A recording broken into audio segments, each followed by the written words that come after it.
Delivering effective and powerful presentations is critical to business success.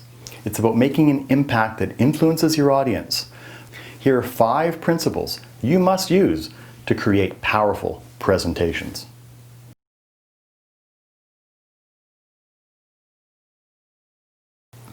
Number 1, it's about you, not the slides.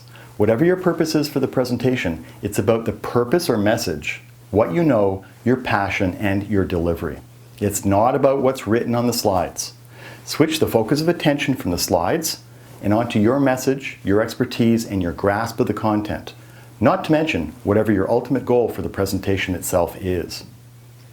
You won't be able to do that if you let the slides themselves dominate the presentation, read from your slides, or have way too much text on your slides that the audience themselves read, and they read the slides instead of listening to you in that case. So let your slides support your point, not making it. I've seen people, including experienced professionals at senior levels, essentially read from their slides when presenting. Or their slides have lots of bullet points, but they ignore them and leave the audience confused about whether to focus on the slides or the presenter. Slides that accompany a presentation shouldn't be the focus of attention or prop up a poor presenter. So don't develop slides so you can read them. Develop them to support you. Start with what you need to say by developing your outline.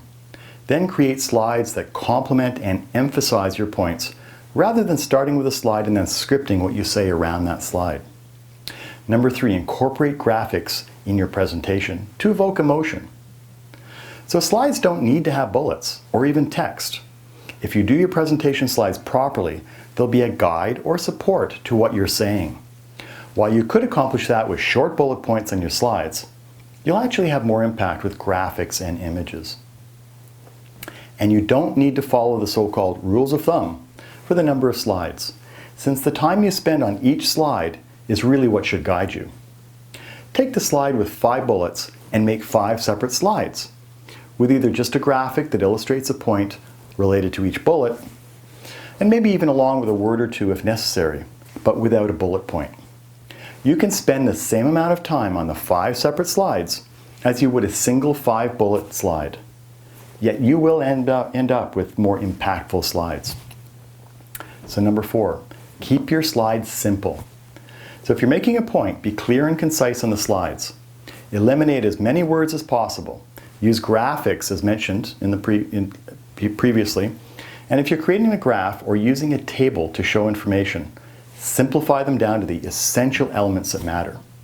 Don't just take a standard Excel graph and copy it onto your slide. Either simplify the graph or create a simplified graphic in PowerPoint or other tools.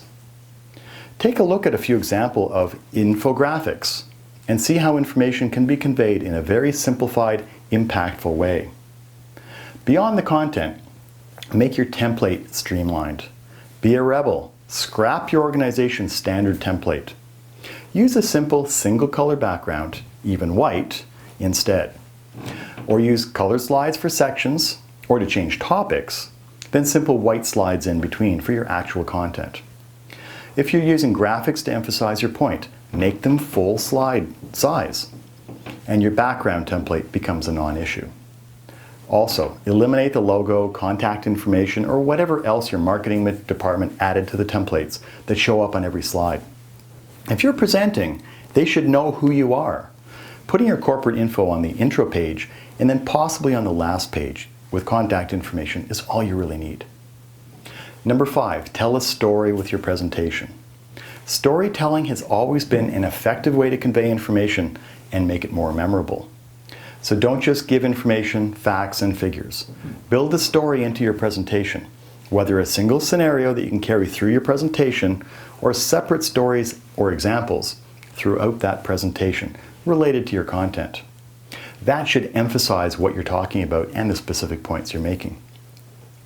Not only will it be more memorable, if you can tailor your story to the audience, it will connect much more readily. Now, the story isn't for entertainment, although it should be interesting.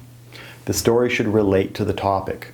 For instance, if you're presenting a case about your new equipment, your story should be about the old equipment you're replacing and what happens when the next new equipment is used. Create your story based on the real-life implications and benefits in a real-world application, instead of just presenting facts and figures.